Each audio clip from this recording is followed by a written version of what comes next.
Hello again, welcome back to the channel. I am Jim Bob, and this is episode 23 of Massey Manor. We are here for some midweek Massey, and I'm going to be getting into our 3000 series here.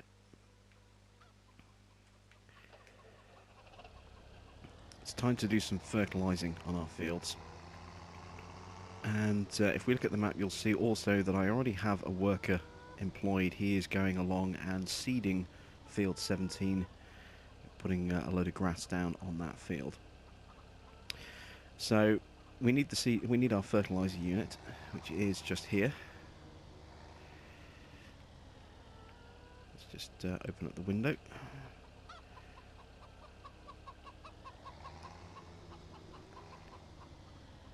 There we go. Now this thing is a really small looking unit, but it actually holds 2,000 litres of fertiliser, and it's got a pretty wide application as well. It's a really nice little unit.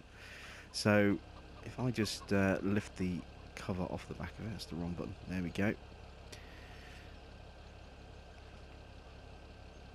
And we're going to step out. What we need to do now is obviously fill that up. So we use our little two-wheel drive 600 here to do that.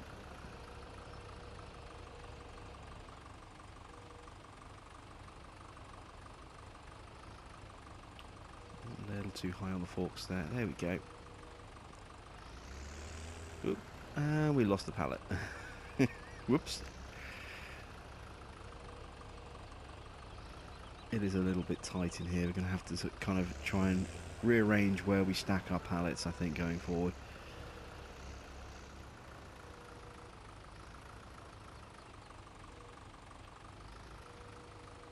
We'll have to be a little bit naughty here. Just going to pull this out just to make it a little bit easier to sort this mess out. If I kind of drop this and then give it a little nudge, there we go. Problem solved. So now we can get in and get this thing connected up properly. There we go. That's more like it. So we need 2 pallets to fill this up, because each of these pallets obviously has 1,000 litres. There's the first one, so we need 1 more. And this should hopefully be enough to fertilise all of our fields.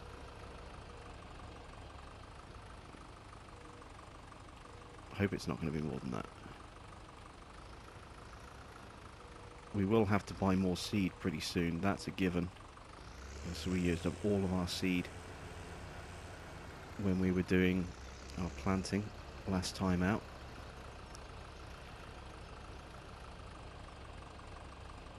There we go. So our seeder is full.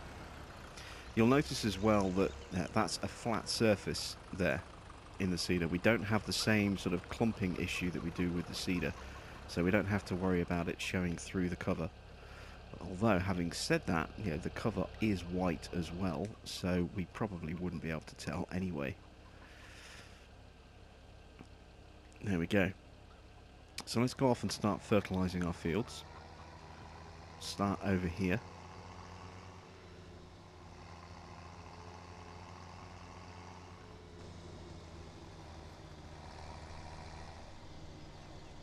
And the working width of this is, as I said, pretty impressive considering how small this thing really is.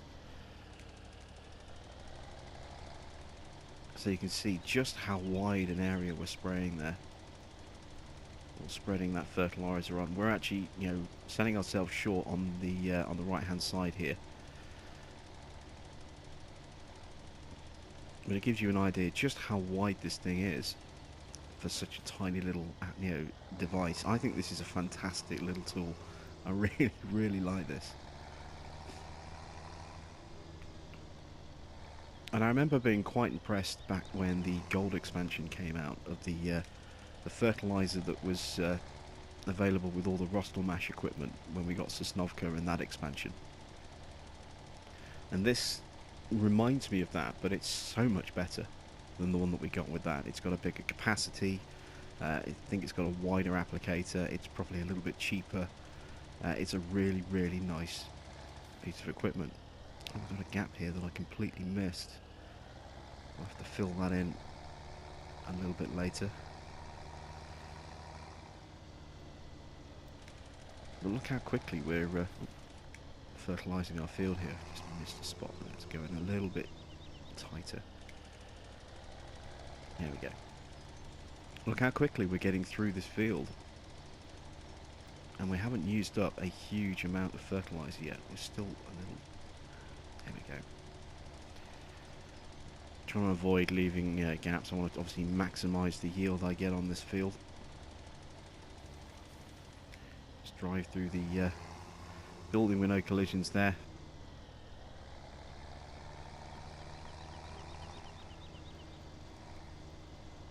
You'll also notice as well that I've got rid of those little clumps that we had, like the one that was here at the bottom. Didn't want to fall down that hole there, which is why I stopped the engine. And that little clump that was down in the river is gone. The little clump that was just up ahead of us, that's gone as well. We can probably cover this entire patch actually.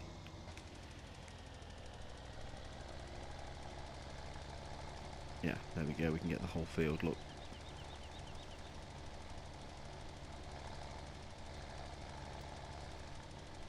A bit scrappy on that field.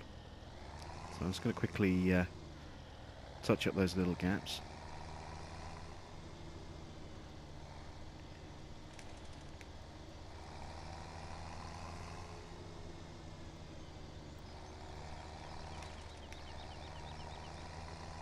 Little quick applications here on the opposite angle.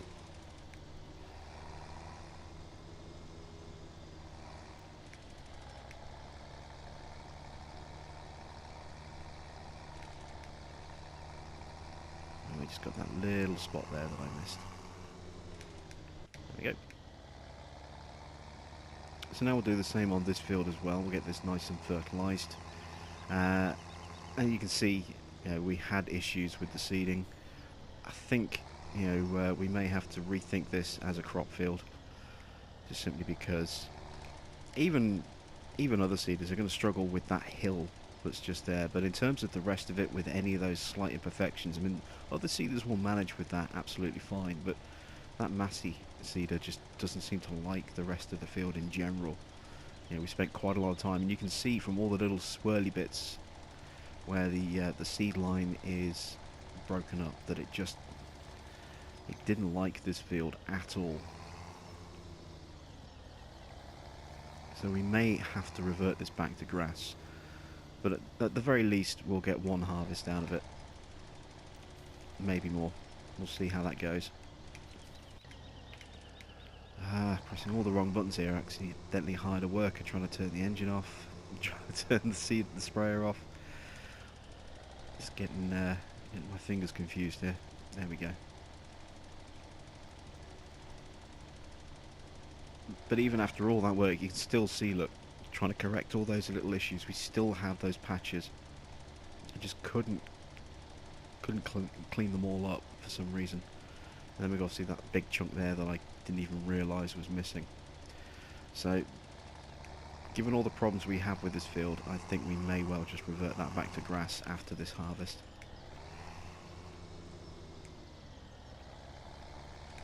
Now, one of the characteristics I have noticed with these older Masseys, which is understandable but also a little bit frustrating because it can catch you out, is the brakes are terrible. They really are.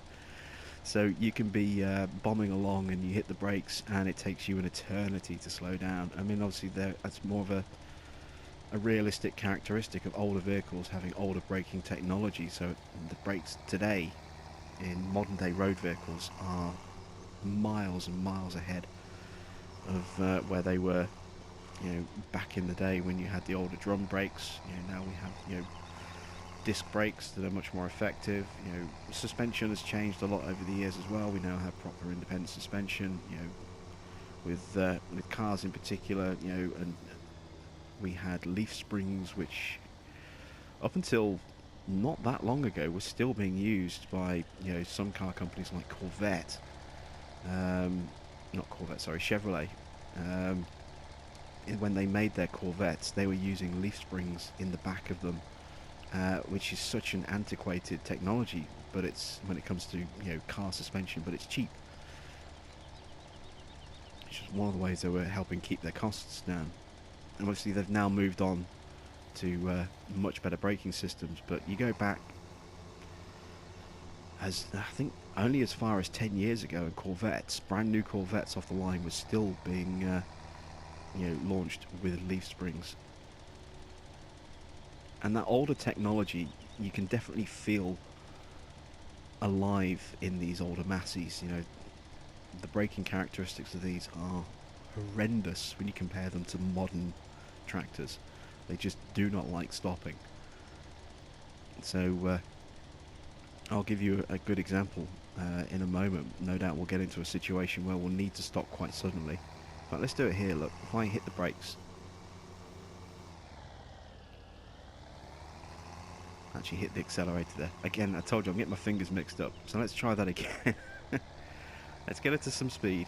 And it's especially noticeable on the hills as well. So this gradient's going to work for us.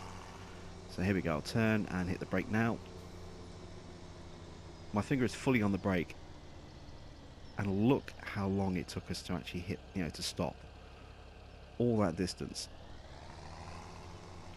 The brakes on these older Masseys are horrendous when you compare them to modern day vehicles, the modern day tractors. And it just takes some getting used to. I like it that, they have that old engine, old tractor feel to them. It feels a little bit more authentic. But it will catch you out, and you do need to be prepared for it.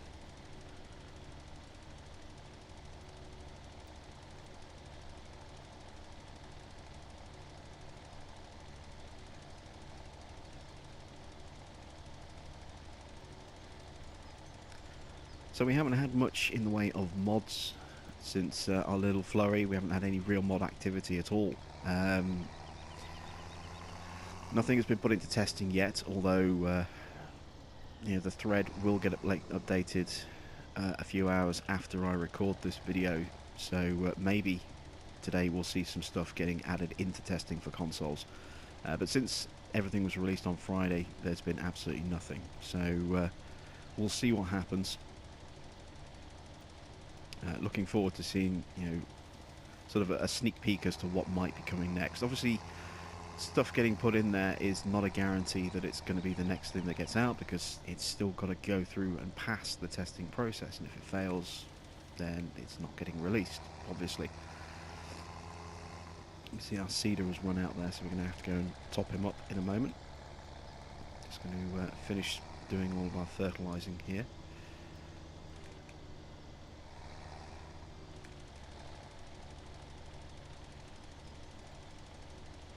But yeah, definitely looking forward to seeing what's coming next.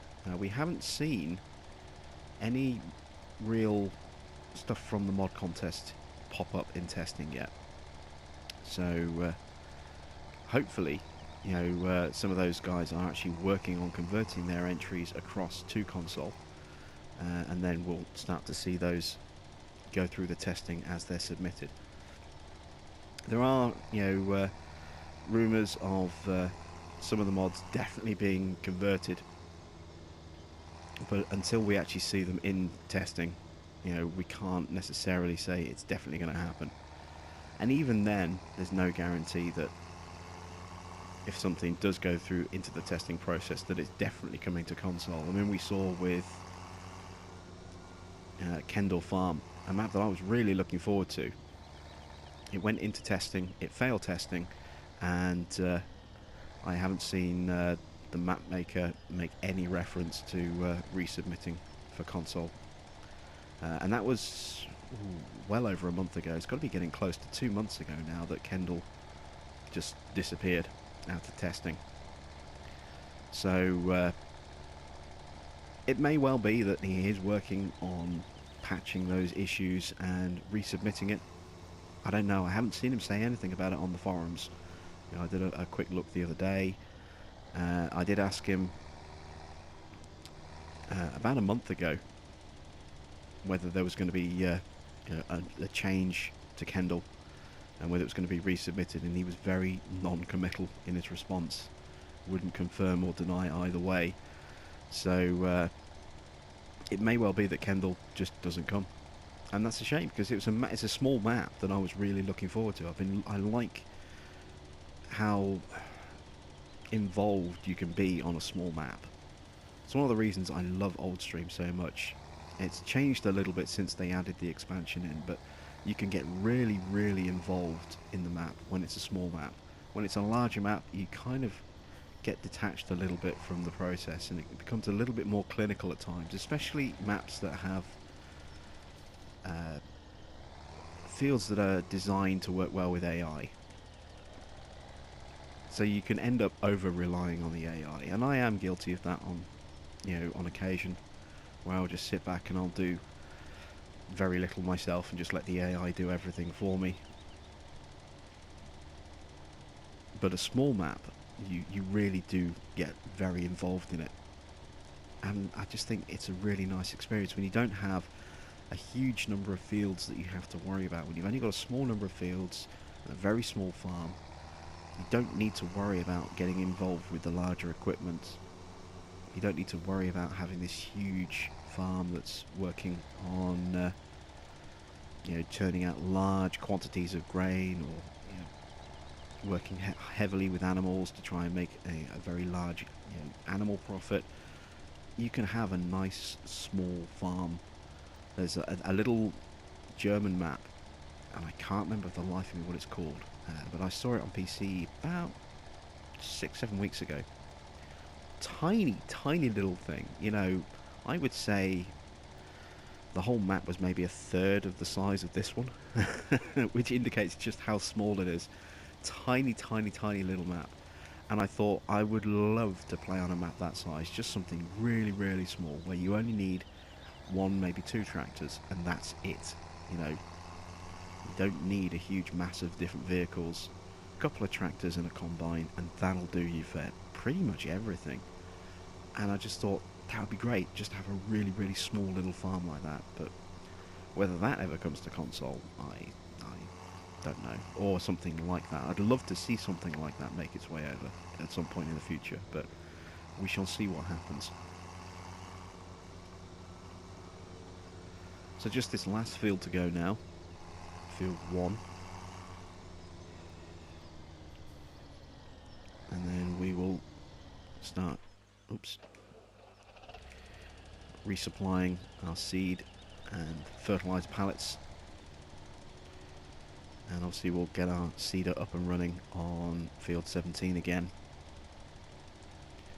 Get that seeded with grass so that we can start using that to make some silage.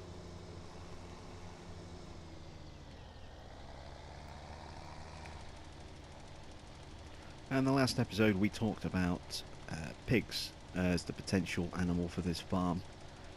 I am open to suggestions, so chance for you guys to get involved here. What do you guys think about running pigs on this farm? Is that something you'd like to see? Would you prefer to see a different animal? Let me know in the comments, guys. Don't feel free to message me on my Facebook page as well. And if you have a burning desire to see something other than pigs on the farm, then we could perhaps look at that as well. I mean, I like the idea of this being a pig farm, but I am definitely open to doing cows or sheep as well, or instead of. So please do let me know what you'd like to see, and we will sort of address that situation a little further down the line when we are in more of a position to worry about animals. Well, there we go. All of our fields are fertilised. That was nice and quick. Took us about 15 minutes or so, maybe a little bit longer. It's going to be a very short episode, this one here. Not a lot of action's going to be sort of filmed and then cut in. I'm going to keep this one nice and straightforward because we are nearing the end of the day for our farmer here. So now we're going to sort out our seed pallets. We're going to go and keep our seeder running on field 17 and start stocking up back over here again. We don't have a huge amount of money, so we can't go crazy with with pallet buying. We are going to have to look at maybe selling something first to fund the next round of sort of stocking up. But we have certainly got enough money to finish off seeding on field 17. So can I connect the weight? No. Oh, nope, that's not what I want. I think what I'll do is I'll try and be clever here. So let's drop our little front weight. There we go. Let's drop our rear weight just there. We'll connect it to our trailer. And let's see just how much of a problem this causes if I attach this weight at the front. Oh, wait, I don't have a 3-point hitch, so I can't connect that weight at the front. Well, that kills that idea instantly. So we'll leave the weight there. We'll just leave it in the middle of the yard for now. We'll come back and pick that up later. Let's reconnect the front weight. We'll just have to be... I mean, pallets don't weigh that much, so we should be fine. It's more really for bales and other things that we're going to need the weight. But let's go get some pallets.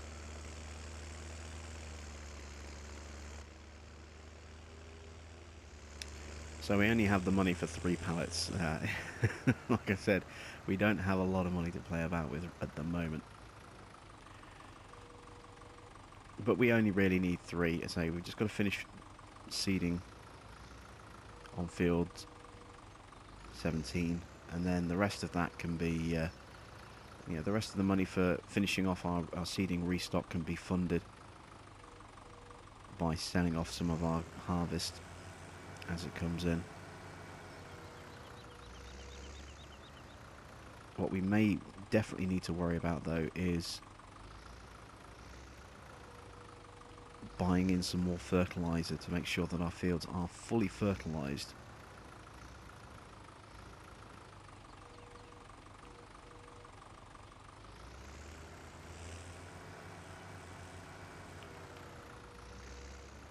But I'm so glad about this little trailer that we have.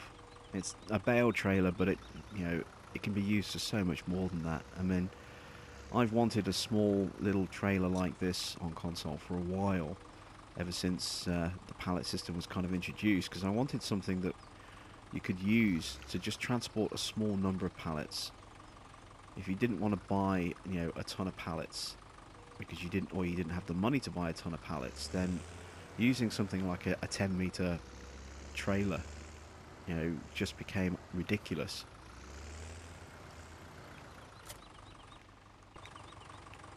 Let's strap these down. As you can see, absolutely plenty of straps. There is even one there as well. Is there one there?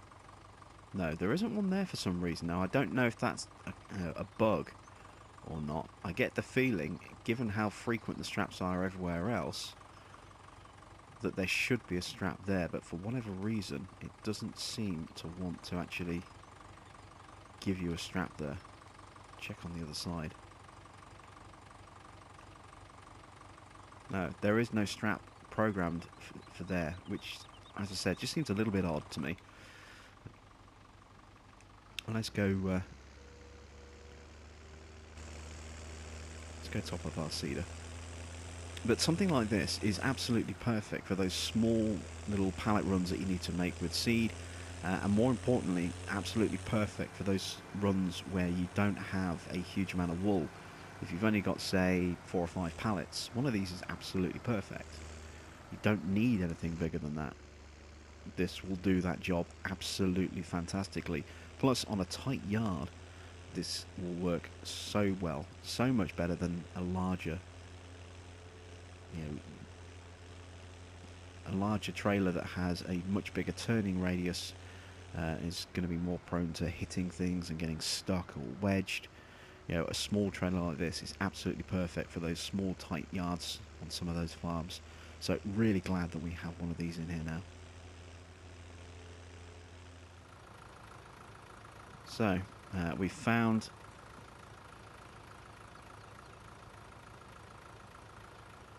our seeder. Again, just checking to see if there was a strap there. But we found our seeder here. Cover is raised, so it's time to actually add some more seed in there. Let him finish grassing off this field. This silage will hopefully be what funds our expansion into animals. You know, once it gets done, it's going to be a long, slow process with the equipment that we have to A, cut all of this field, and then B, collect it all afterwards. Collecting is going to be a really slow job.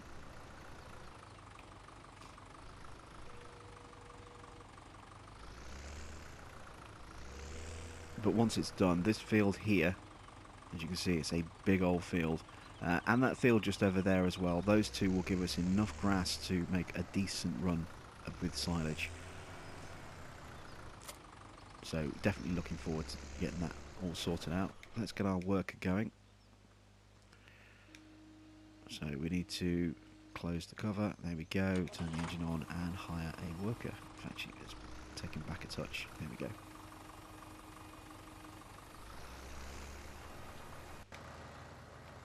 So worker is off and running.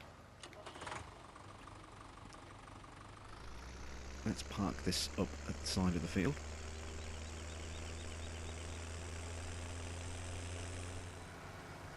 And this big area here, as you can see at the moment, there's absolutely nothing here. Eventually what I'll do is maybe look at expanding the farm up here in some way, shape or form. But what I might well do is I might just plough a huge section of this land and turn this into another field, or even an extension of that field there. There's no reason why I couldn't do that, and then we could always just roll it back with a roller at some point in the future, return it to this sort of ground status here. Obviously we wouldn't have these clumps of grass in if we did that, but that's fine. There's no real issue with that. Okay, so we've finished seeding that field. 17, that is now completely grassed out, so that'll grow in time. We're not going to bother fertilizing it, we're just going to leave it to grass. Now we're just replacing these last two pallets that we have left from the 3 that we bought, sticking those away on our little shelving system over here. We will expand that in the future, go for a more defined, larger pallet area for seed and fertilizer, but it'll do for now. What I need to try and do right now is position this in such a way that I can swing around. There we go. It'll be nice and flat. Didn't really position the trailer that well, if I'm honest. Could have done a better job with that.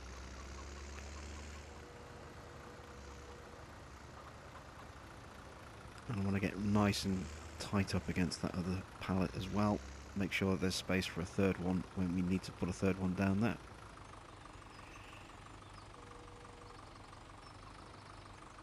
We can even nudge the other one ever so slightly. There we go.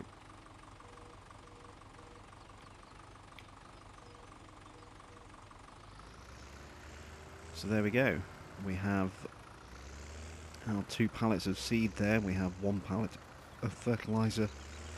Plus we have, what, about 600 litres of fertilizer or so left in our fertilizer spreader as well. So we've got just enough to do a second stage, but we will need to buy some more to do a third stage of fertilization, which obviously is going to be a bit of a problem because we don't have the money for that right now. That means we are going to have to sell something before we can apply that third stage of fertilization. So we have some crop, we'll just have to wait until a price comes nice and sell that. Let's get our tractor parked up there. Lights off. And let's jump and find this one. There we go. Let's bring this guy home.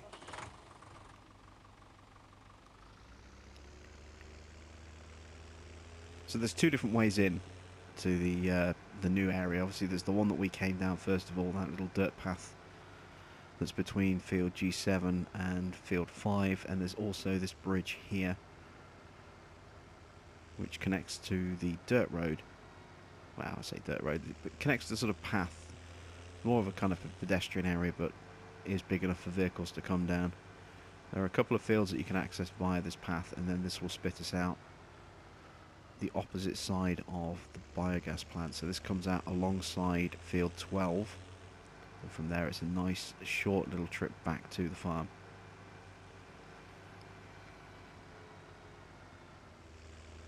So we've got a little bit of work left to do with our seeder, just a tiny little bit. We need to clean up those spots that we missed. Oops, seeder just clipping the wall there. So we're going to peel off here and cut across our field. And I need to remember exactly what it is that we're planting here. I think this is wheat. So let's double check. Yes, this is wheat. So we need to change the seeder to wheat. There we go. Turn on. And it'll show a different colour. It'll show unfertilised seed. The ground is fertilised, but obviously we're changing the state, which is why it's showing as a different colour. Yeah, that fertiliser is already down, so we don't have to worry about fertilising these tiny little patches of seed that we're putting in, because we're putting them into fertilised ground.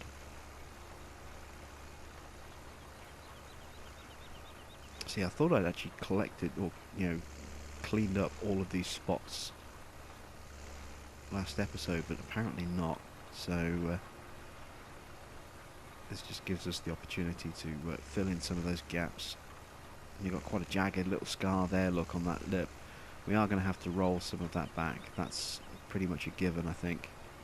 We're going to have real problems seeding that in the future. And you can see again, we've already got a load of swirls where we've tried to correct some of these issues and just not really succeeded. We're getting them this time.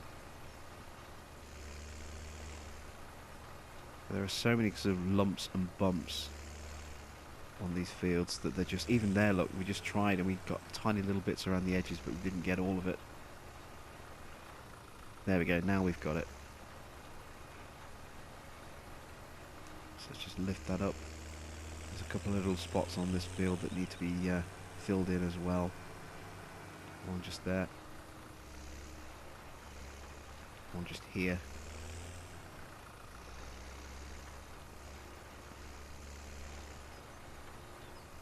I don't even think we got that one either. Or that one, we just skipped over a bit of it. So again, you can just see those issues that we've been having. I'm going to try one more time on this little sort of scar here. If I attack it from the right angle, maybe I can at least get part of it, if not all of it.